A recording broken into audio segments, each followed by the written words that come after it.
Next on Unsolved Mysteries.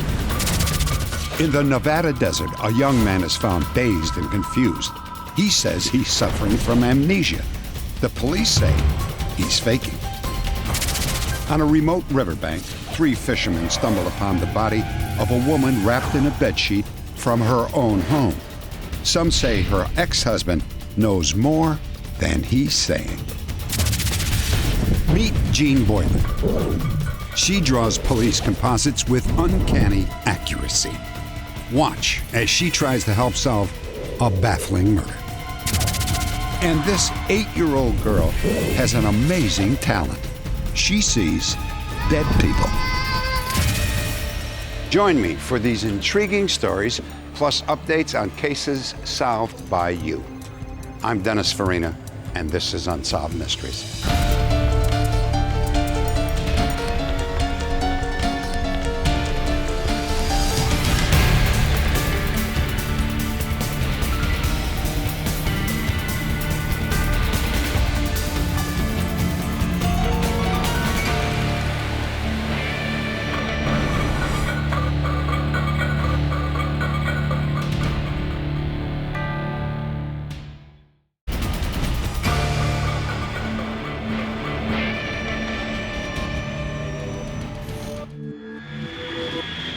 Las Vegas, Nevada.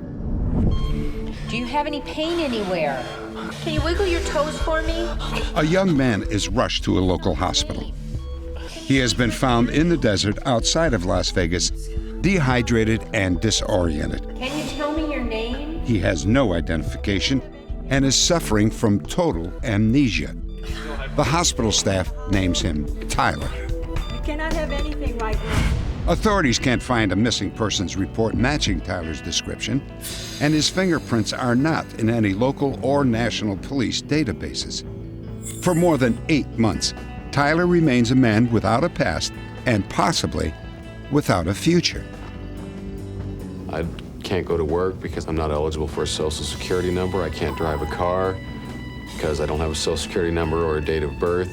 And I'm starting to feel more frustrated as the days go by because I really feel this needs to come to an end. I do need to find out who I am. Tyler was diagnosed as a genuine victim of amnesia. But when his identity was discovered after we aired his story, some began to believe that he may not have lost his memory at all. Tyler sat down with friends to watch Unsolved Mysteries that evening. Our cameras were also on hand. But even before his story aired in Las Vegas, a man from Boise, Idaho contacted us and said that he was Tyler's father. We called Tyler immediately. But everything that I was looking to cross-referenced, and we have located your family for you. You have? Yes. Our staff told Tyler that his real name is Arthur Paul Beal, but he goes by Paul. He was 23 years old, and before he was stricken with amnesia, he lived in Boise, Idaho.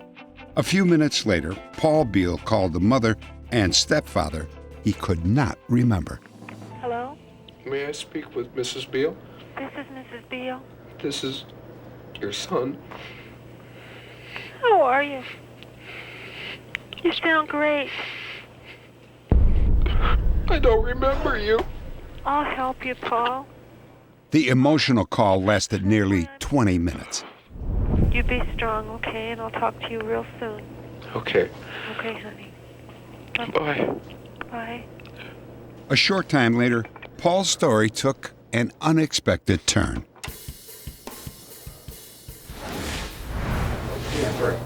I don't know. You don't know what your date of birth is? The Las Vegas police showed up at Paul's apartment and arrested him for grand larceny. It turns out that Paul Beal was wanted by Boise police for stealing a shipment of frozen food. How long have you had amnesia? 9 months. How do you remember that if you got amnesia? Hi, I've come to get my son. The next night, our cameras witnessed the emotional reunion between Paul and his mother.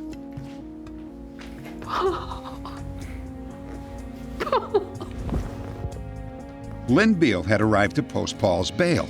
But he still did not recognize her. I don't remember you. You will. It's strange being with Paul and his not remembering anything about me, not knowing who I am. I want to push everything into his head, make him remember everything. I want to make sure I can do things to help him. I'm scared. I don't want to do something to push it back farther. I just want him to know I love him. We all love him. And I'm relieved that he's safe, he's alive.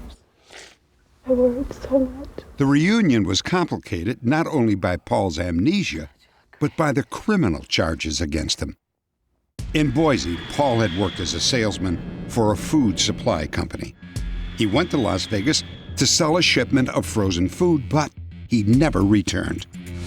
3 weeks later, Paul showed up with the empty truck in Boulder City, Nevada, where he was questioned but not arrested by local police. I told him when he left, I says, Boise's gonna get a warrant for you. You know, they're gonna do it. It's gonna be grand larceny, felony. So it's just a matter of time. You better get up there and go back up there. He said, yeah, I'm going back now. I'm going right back up there and take care of the situation. It'll be fine. It was 3 days after he was questioned that Paul was found wandering in the desert. Detective Bowman wondered if Paul was faking his amnesia. Amnesia is easy. I don't know. Who are you? I don't know. Where are you from? I don't know. Do you know anything? I don't know. It's easy. And for a guy like him, he's convincing. Is this the four of you? This still isn't my son in the fact that this isn't how he would react to me. We were very close. I could tell by his eyes when I first saw him tonight that he really didn't recognize me. He wanted to. I could see it in his face. He wanted to. Do you know your name? Can you squeeze my hand? This is probably the most horrifying nightmare that anybody could go through, losing an identity, losing every ounce and fiber of a person's life, having it pulled away. Then 9 months later, have it given back to you, but you still don't have it. You know, I'd give anything in the world to remember right now. Paul Beal returned to Boise, Idaho, where he served 90 days for petty theft. His case is now closed, but one mystery remains. Did Paul Beal fake his amnesia to avoid criminal prosecution? Or is he truly a man without a past? Next, a 22-year-old is found shot to death in his own bedroom.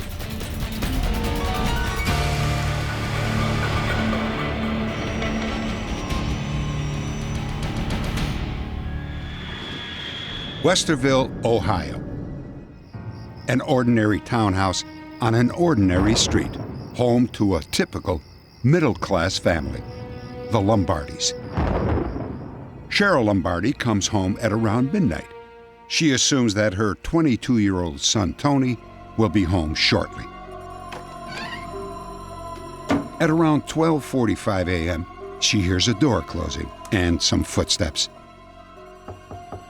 Son? Assuming it's Tony, she goes to his room to say goodnight.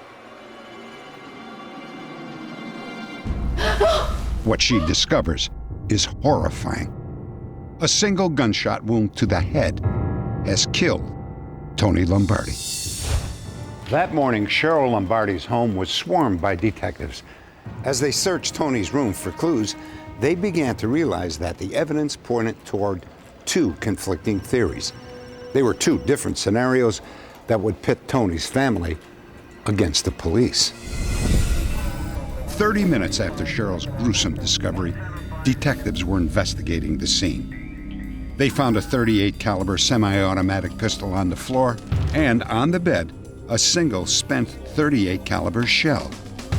In Tony's pocket, they found a citation he had received for drunk driving 2 days earlier. DUI. Okay, thanks for the info. Tony faced stiff fines and the suspension of his driver's license. The investigators viewed him as someone who might have been despondent over the DUI. Right now, everything that we have and the evidence that we have indicates Tony's death was a suicide. But Tony's family believes that there is evidence that his death was a cold-blooded murder. I believe that there was a struggle.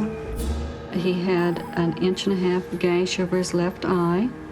He had a broken jaw. He had bruises. The fact that he was found nude, he would never let anyone see him nude.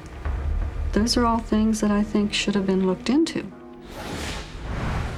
Cheryl believes Tony's killer was still in the house when she got home that night. Going up and down the steps, you can see my son's room, and the door was closed and there was no light on. Going up and down the steps as many times as I did, there is no way I could have missed the light being on. Cheryl assumed Tony's light was turned off because he wasn't home. 45 minutes later, she heard the door closing. The light in Tony's room was now on. Cheryl again assumed that he had finally come home. Who could have turned on the light? Well, Cheryl believes it was the killer who became trapped in Tony's room when she arrived home. I believe that I surprised him. And then when I went to my bedroom to get ready for bed, they thought that was a good opportunity for them to leave. And I believe that's what I heard, was someone leaving. Tony's parents say there is even more evidence that points to murder. In the week before he died, Tony was the target of 2 different death threats. Cut me off like that again, and I'll kill you. You hear me? I hear you. Where do you live? I said, where do you live? Right here. Good. I got it. A neighbor saw the driver of a white pickup truck screaming at Tony. Tony's father overheard the second death threat just a few days later. I was checking my messages and I heard this threat on our voicemail of a gentleman, a young person, telling Tony that he had a gun and was going to use it if Tony didn't stay away from his girlfriend. And at that point I brought that up to Tony and he said not to worry about it. I told Tony that I'd talk to the guy and see what the deal was on it. And he said to me that his problem was not with me, it was with Tony, and that he would take care of it. Tony would get what was coming to him. The lead detective on the case contacted as many people as he could, either by phone or in person, and attempted to question them about what they had said or somebody said they had said. And we found no evidence that Tony was under any immediate death threats. The police never contacted me about Tony's death at all. I never heard from anybody about anything. The position of Tony's body and the angle of the fatal bullet were also controversial. Her son's head was on a couple of pillows, and the detectives removed that spent bullet from the headboard, examined the angle, and had every indication that the trajectory of that bullet was correct. This was our son's bed that he was actually killed in. And the bullet hole in the headboard is behind the pillows. And as you can see, it's down there. And if you take a pencil and you insert that into the headboard, you can see that the bullet hole is much lower than the way I found our son. The bullet hole does not make sense to me. Unless there was some pressure on top of Tony holding him down, the bullet would have been much higher in the headboard. Finally, Cheryl says the county coroner found bruises on Tony's chest directly under his clenched hands. To Cheryl, that is proof that her son was forcibly held down by an assailant. Tony Lombardi's death remains clouded by controversy. The police, the county coroner, the sheriff's department, and the district attorney all agree Tony's death was a suicide. The Westerville police sure have sympathy for the family. They've suffered a lot of trauma. But we have to deal in the facts, and the facts of this investigation reveal what happened was a suicide. Until they open our son's case back up and change the cause of his death, I will not stop until the last breath is taken from my body. And if I do not exceed to be able to get that done, till the day I die, then I'll fight him from eternity. If you have any information about Tony Lombardi's death, please log on to our website at unsolved.com. Coming up, an 8-year-old girl claims to see and talk to dead people. Is it her imagination, or does she really have a gift?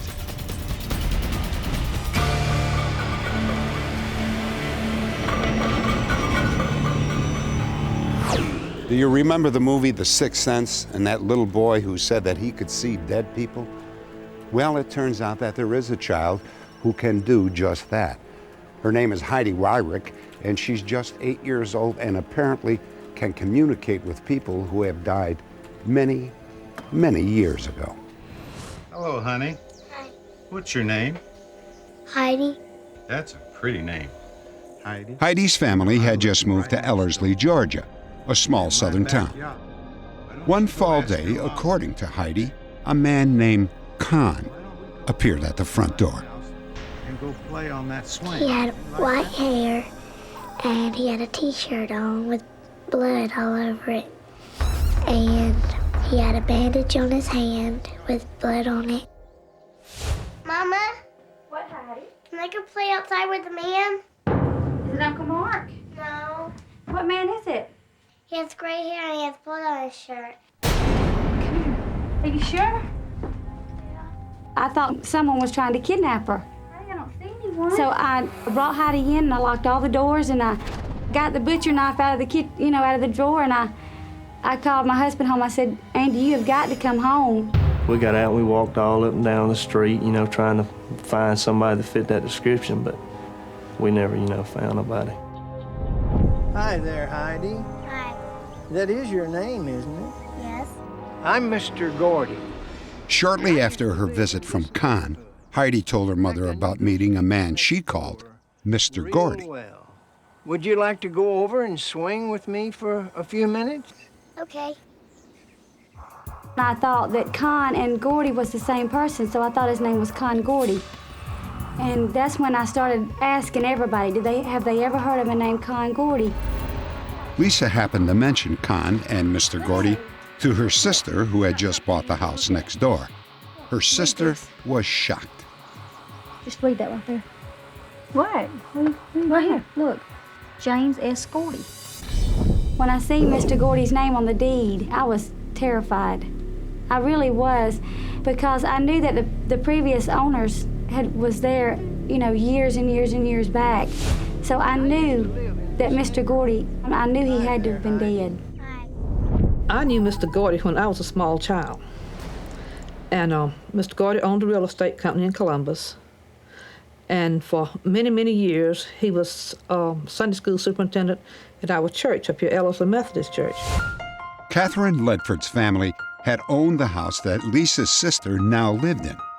Catherine said that James Gordy was the executor of her mother's will. He died in 1974. Let's see, we got some Catherine pictures. didn't have any pictures of Mr. Gordy, but she said Heidi's description of him was dead-on accurate. He had gray hair and always wore a suit and tie and those shiny black shoes. Catherine decided to show Heidi some of her other family photos. I was looking through the pictures and I never saw none of them people. And when I got to the bottom, there's this little bitty picture. That's the guy with the bandage on his arm and the blood on his shirt. That's Con. Heidi had identified Catherine's uncle, His name is Uncle Lon. and he's my uncle. Lon lived here when he was a young man. He died in 1957 of cancer. And he lost his hand, I would say, before he was 20 years old, in a cotton gin up here in Ellerslie. Why don't you go ask your mom? When I saw him, he was holding his right hand under his left hand. And he was doing that in the picture. When I found out that it was Miss Kelly's uncle and his name really wasn't Con, it was Lon, it scared me to death because I knew Heidi was really seeing something. For the next 4 years, Heidi continued to spend time with the friendly spirits of James Gordy and Lon Batchelor. But when her mother gave birth to a baby girl, a nasty and violent spirit came to visit.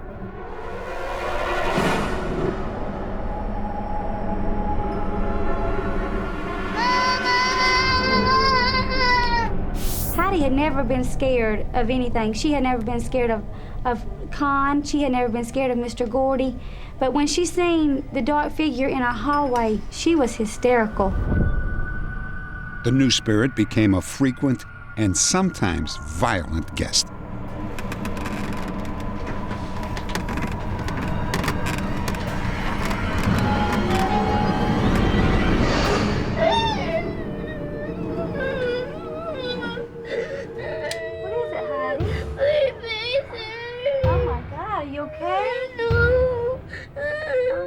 She had just deep gashes down her face, and it terrified me. I didn't know what it was, and I couldn't imagine what could have scratched her that bad. I thought maybe she had scratched herself during the night, and I didn't really think too much about it. So about 2 nights later, I woke up. My side was just burning like fire. Listen, what is this? I had 3 claw marks going around my side. The next night I went to sleep and I woke up and I had 3 claw marks down my back. And then it happened again the next night and I woke up and I had 3 claw marks down my chest. I was worried to death that it was going to scratch the baby. And that's when, I was so worried, I thought, well, I've got to do something. And that's when I called Dr. Roll. Noted parapsychologist Dr. William Roll was the logical choice to investigate. You were standing here. And where was Mr. Gordy standing, do you think? She came up with physical descriptions and with names that she apparently could not have obtained in any ordinary way. So that immediately made me interested in the case.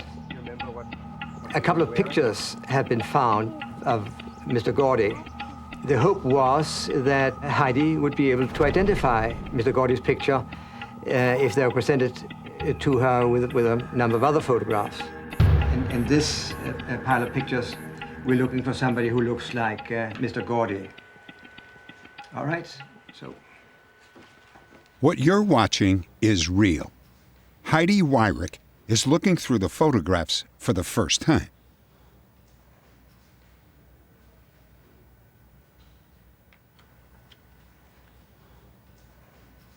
That one looks like him.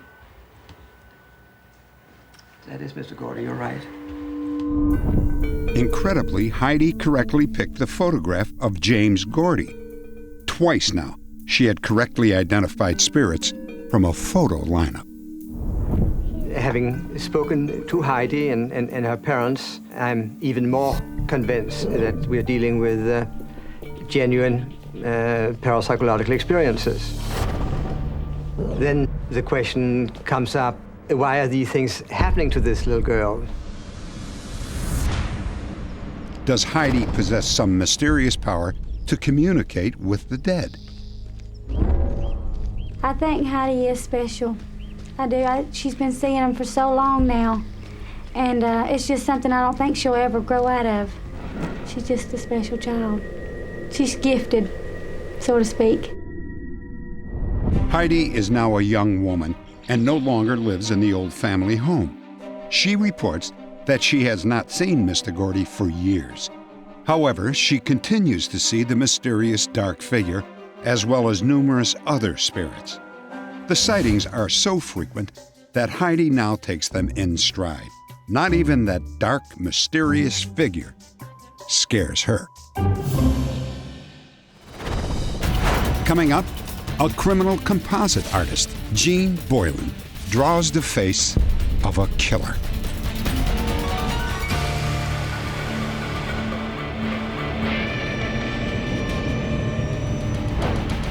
When 12-year-old Polly Klass was abducted from her Northern California home and savagely murdered, police distributed thousands of copies of this composite sketch. In the end, its amazing accuracy helped catch the killer, Richard Allen Davis. The secret weapon in Polly's case was this woman, composite artist Jeanne Boylan. Without her sketch of Richard Davis, he might still be on the loose. These days, the FBI and police departments compete for her talents. They know that her drawings can help solve the most difficult of cases. In the mid-'70s, Jeanne worked at a sheriff's department in Oregon, where she saw how suspect sketches were made. In many cases, Jeanne didn't like what she saw. Was skinnier, was longer. Yeah, it's more like that. More like that? Yeah. Maybe like that? No, more like that one. I would hear the way that investigators would question witnesses or victims, and I could hear that they weren't allowing them to answer. They would cut the answers off. It was kind of just the facts, and that seemed to me to be wrong. Would you put any other shape around the eyes? Jeanne knew that she could do better. She got her chance when a supervisor gave her one of his most difficult cases, an unsolved rape. I can't remember anymore. It's okay. I found that if I used sort of a diversionary system of interviewing where we would kind of circumvent the events of the crime and the scenario of the crime and talk about other topics, and I could relax them, then periodically this information would surface. You know, I just remembered something. He had a scar, and it started on his forehead, and it led back into his hair. It's like the tip of the tongue syndrome, where you have somebody's name that's right there and you're trying to remember it. You can't bring it up, and maybe 2 or 3 hours later you stop trying and it just pops into your mind. I just remembered something else too. He had a wide face. I knew that the drawing that had been done on that case prior to the one that I was doing was wrong. So what we came up with was so radically different that was sort of fresh hope for that case. A suspect was arrested and later convicted because of Jeanne's sketch. More cases followed, and Jeanne's reputation grew. I've seen a lot of the work Jeanne Boylan has done and very impressed. It's the best artist conceptions I've ever seen. Albuquerque, New Mexico. The FBI turned to Jeanne in the case of 16-year-old Jonathan Francia, who was kidnapped from behind this restaurant. 5 days later, his body was found in the trunk of his torched car. One of the killers, known only as Jason, is still at large. Investigators asked Jeanne to meet with a key witness, Scott Johnston. Hi. Yeah, I'm Jeanne Boylan. Yeah, nice to meet you. Scott had innocently spent several hours with the killers at his home in Winslow, Arizona.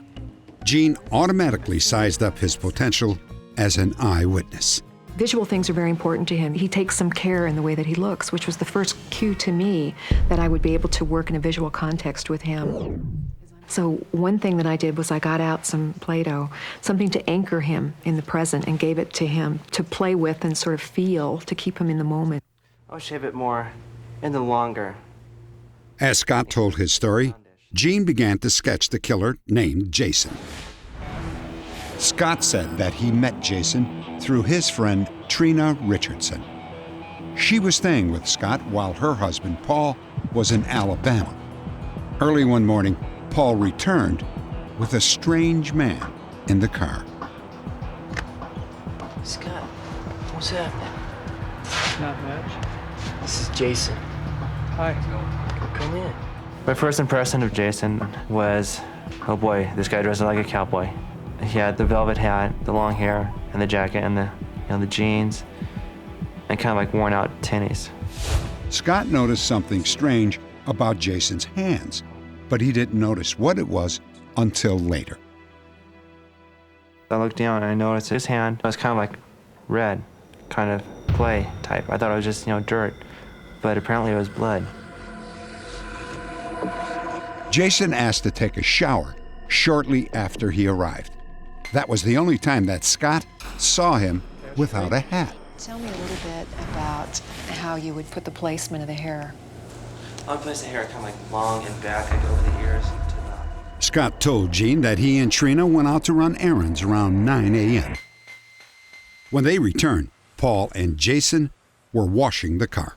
We came back, pulled up, they saw us, and they shut the trunk. And they acted like they didn't want us to see what was in it. Scott later learned that the body of Jonathan Francia was in the trunk. Scott, you got a gas can? No, but I can go borrow one. Okay. So I went next door, got the gas can, came back, and that's when Trina, Paul, and Jason were outside talking. An hour later, Trina and Paul showed Jason the way back to the main highway. That was the last time I saw Jason. I thought that he went back maybe to Dallas or maybe somewhere else where he is, where he told me he was from.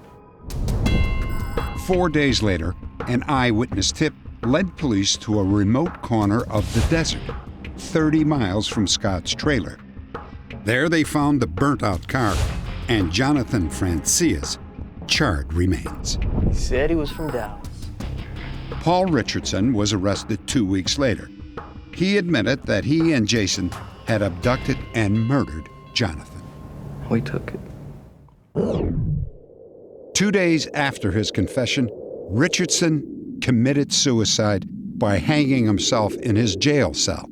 Would you create a division between the brows? Would you have it connected?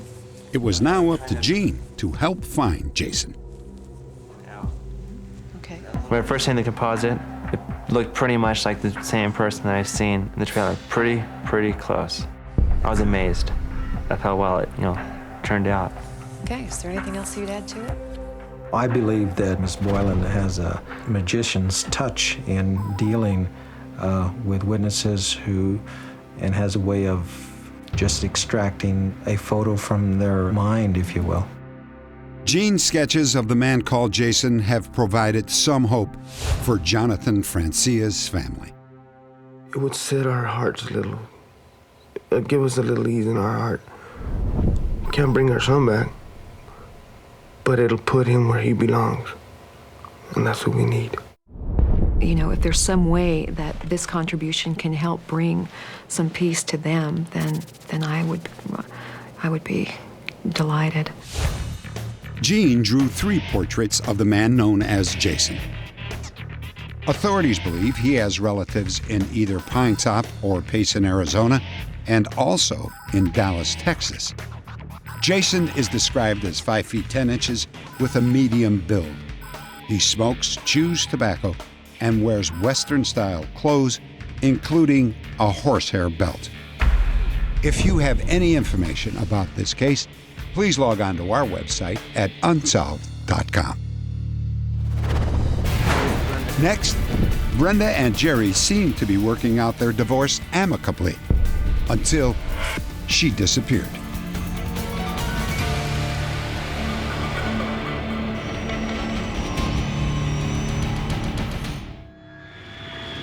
Birmingham, Alabama. Hello? 2 of Brenda Bowen's friends stop by her house. They are worried because she didn't show up for her regular prayer meeting. Sweetie?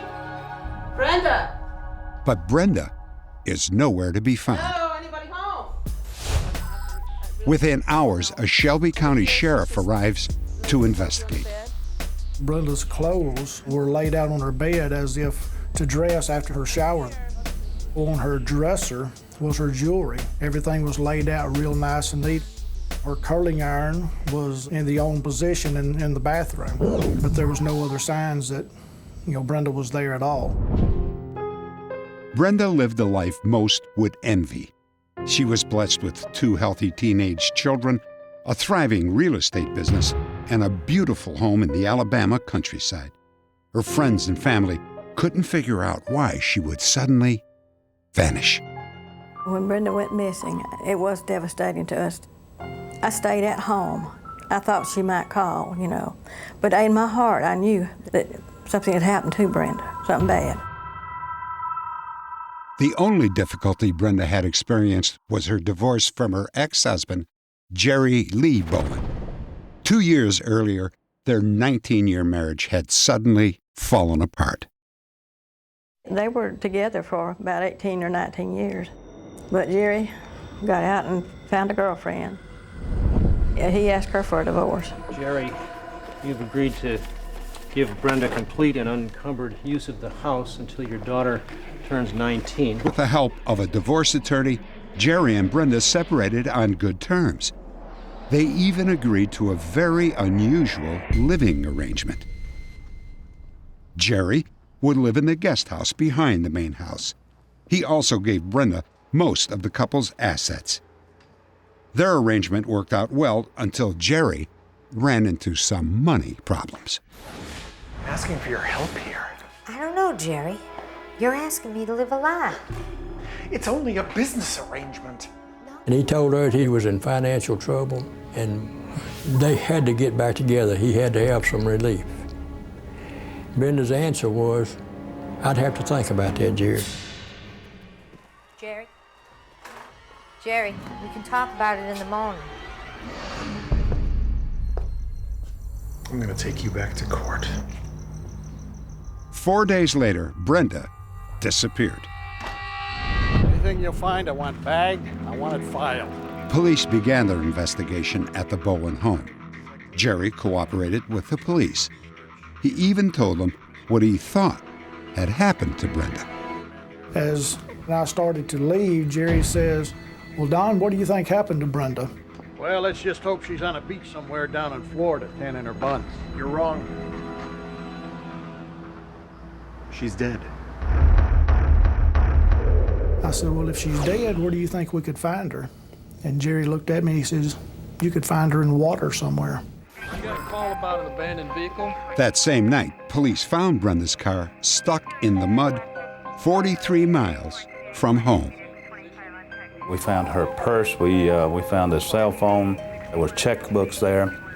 So that told us that this was not a robbery. And this here's the Bowen's boy. Brenda's son asked a troubling question about the car. I was wondering what the position of the driver's seat was in. All the way back, right? Yeah, it was all the way back. Well, my mom, she's only 5'2". With the car seat completely pushed back, Brenda's feet could not reach the pedals. But the strangest question of all came from Gerry, who unexpectedly appeared at the crime scene. Is that the car that belongs to the woman who's missing? Yes. Now, this was his ex-wife's car. He knew whose car that was. And it turned out later to be a question that we felt was very important to pinning down as to who was responsible for Brenda's death. Gerry was taken to the Shelby County Sheriff's Office for questioning. His behavior continued to raise red flags. He was not of any help to us whatsoever. He showed no concern for her well-being, and during the process of the interview, he actually went to sleep. Gerry's friends and family insisted that he was just in shock and devastated over Brenda's disappearance. Gerry was very concerned about her, but he was also upset that the police thought it might be him. He said often that he was innocent, so there was no way he was going to be pinned with a murder. They stripped him down. They checked him for any cuts or bruises or bites or anything. They didn't find a scratch on him anywhere. But they got in his face and told him, we know you did something to her, whatever happened to her, we know you did it and we will prove it. And they had tunnel vision from that night on. Minus zero doubt in my mind that Gerry Bowen killed my daughter Brenda. No doubt. But there was no evidence linking Bowen to his wife's disappearance, so he was released. Several months later, 3 fishermen saw something floating in the murky waters of a nearby river.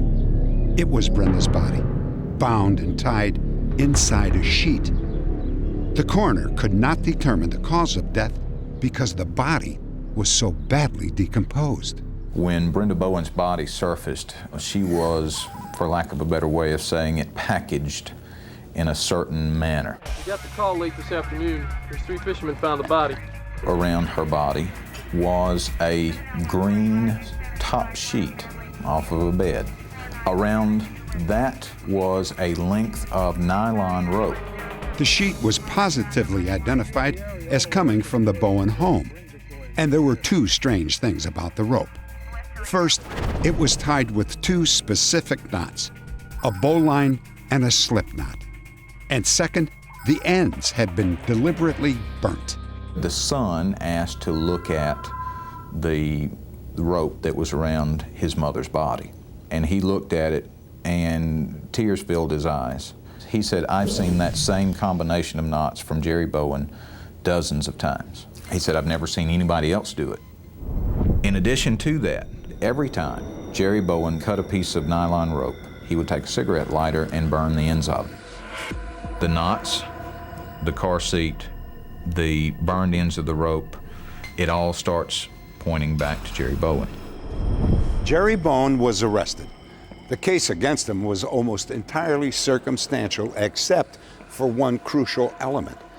Bowen did not have an alibi for the morning his wife disappeared. At his trial, a jury took only 6 hours to convict him. But the bizarre story of Gerry Bowen does not end with his conviction. While he awaited sentencing, Bowen was released on bond. The day of his hearing, his sister received a goodbye letter. It read, "This may be a dumb move on my part, sis, but I don't feel that I should serve time for a crime that I didn't commit.